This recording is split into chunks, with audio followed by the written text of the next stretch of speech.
আসসালামু আলাইকুম। কি অবস্থা সবার? আশা করি সবাই ভালো আছেন এবং সুস্থ আছেন। ভালো থাকুন, সুস্থ থাকুন সেই দোয়া করি সবসময়।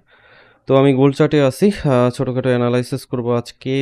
যদিও আজকে তেমন বিশেষ কোনো নিউজ নাই এবং আগামীকালকে একটা নিউজ আছে। তার আগ পর্যন্ত মার্কেটে টেকনিক্যাল ভাবেই চলবে এবং আমরা যদি আগের সপ্তাহগুলোন দেখি গোল্ডের, তাহলে একটা সাইডওয়ে মার্কেটের মধ্যে আছে এবং সাইডওয়ে মার্কেটে থাকলে গোল্ডে কোপাকুপিটা একটু ভালোই হয়।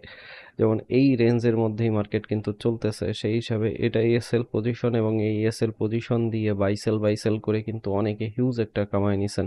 কিন্তু এই ২ টা জায়গা যখন বিচ্যুতি হয়ে যাবে তখন হচ্ছে ব্যাপারটা ভিন্ন।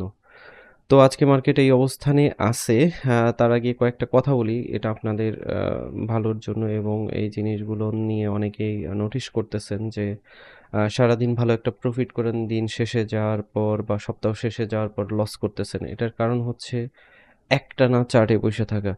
আপনি যখন একটানা চার্টে বইসা থাকবেন তখন আপনার সাইকোলজিক্যাল ভাবেই আপনি ট্রেড নেওয়ার জন্য আপনাকে গুতাইতে থাকবে এবং আপনি ট্রেড নিতে বাধ্য হবেন এবং অতিরিক্ত পরিমাণে ট্রেড নেওয়া। আপনি প্রতিদিন ১ টা ২ টা ৩ টা ট্রেড নেন, এবং SLTP দিয়ে বের হয়ে যান। আ এটাই ভালো। কিন্তু আপনি যদি ডেইলি হিউজ পরিমাণের ট্রেডে আসক্ত হয়ে যান এবং চার্টে পইড়া থাকেন তাহলে আপনি এখানে হয়তোবা সাময়িক সময়ের জন্য লাভ করবেন এবং একটা পর্যায়ে আপনি কিন্তু লসের সম্মুখীন হবেন। এটা নিয়ম। মানে এই ট্রেডিং জগতে এই জিনিসটা হয়েই থাকে এবং হবেই। আজ হোক, কাল হোক, পরশু হোক, হবেই। তো আসি অ্যানালাইসিসে। তো গোল্ড চার্টে যদি আমরা খেয়াল করি তাহলে দেখব গোল্ডে আমাদের ২ টা পজিশন কিন্তু মার্ক করা আছে। সেটা হচ্ছে 2930 আর একটা পজিশন হচ্ছে 2891.94। এই ২ টা পজিশন কিন্তু আমরা মার্ক করে রাখছিলাম গত সপ্তাহ থেকেই এবং তার আগে থেকেই ছিল এটা। তো এখানে আমরা যদি খেয়াল করি তাহলে এই সব পজিশন থেকে কিন্তু মার্কেট ফল করছে এবং নিচের দিকে আসছে এবং উপরের দিকে আবার এই সব পজিশন থেকে মার্কেট চলে গেছে। এখন একটা জিনিস খেয়াল করেন, মার্কেটটা কিন্তু সেই একই রেঞ্জের মধ্যে সাইডওয়ে ভাবে আছে। এখান থেকে মার্কেট ডিসিশন নিতে পারতেছে না যে কোন দিকে যাবে। বায়ার সেলাররা এই জায়গাটা সংকীর্ণ করে রাখছে। তো এইখানে যেহেতু বড় কোনো নিউজও নাই, এখন যদি মার্কেট ম্যানিপুলেশন হয় সেটা বিষয়টা ভিন্ন। কিন্তু তার আগ অবধি আমরা যদি দেখি নতুন করে ছোট্ট একটা ১ ঘন্টার কিন্তু একটা ট্রেন্ড লাইন ক্রিয়েট করছে এবং এই ট্রেন্ড লাইন ধরেই কিন্তু আছে এবং উপরের দিকে যদি আমরা একটু দেখি তাহলে এখানে দেখবেন যে আজকের পিভট পয়েন্ট অনুযায়ী হচ্ছে এই এরিয়াটা। তো এই এরিয়ার মাঝখানে মার্কেটের বর্তমান অবস্থান।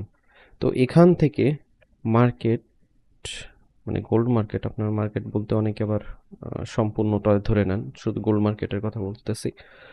তো এই মার্কেটটা সেই চার্টের এই জায়গার মধ্যে সংকীর্ণভাবে আছে।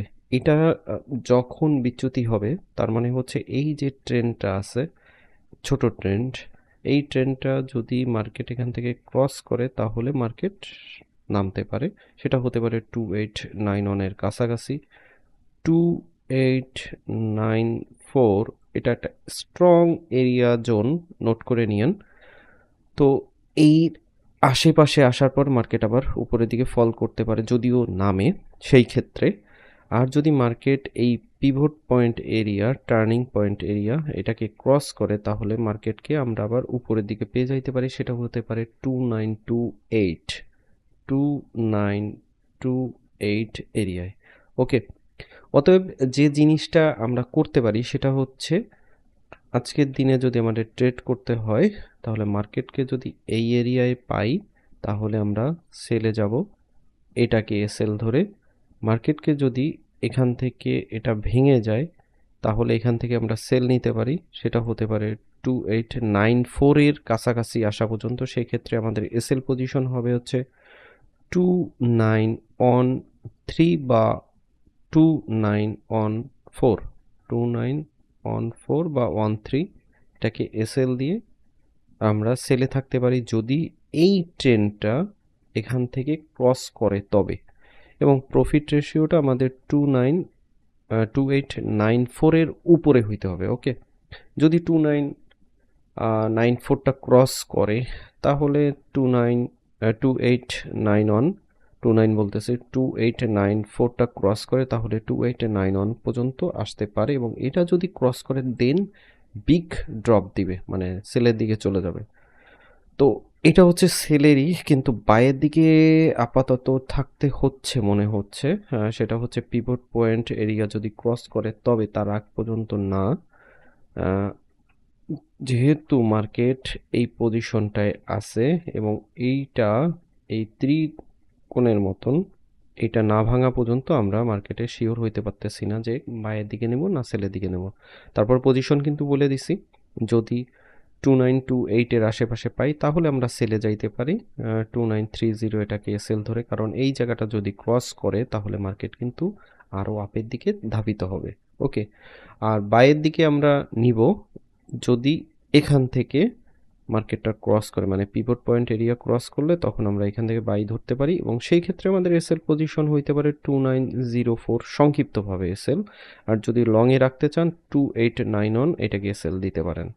আর এগুলো নিয়ে বিস্তারিত হচ্ছে কেন কি বা কোনো নিউজ হচ্ছে কি না, এগুলো আমার ভিআইপি যে নতুন চ্যানেলটা আছে সেখানে, প্রাইভেট চ্যানেল, ওখানে আমি দিয়ে দিচ্ছি, এবং আমার যে ফ্রি গ্রুপটা আছে সেখানেও আমি অনেক কিছু দিতেছি। এই দুইটা চ্যানেলে আপনারা জয়েন হইতে পারেন, নিচে ডিসক্রিপশনে পেয়ে যাবেন।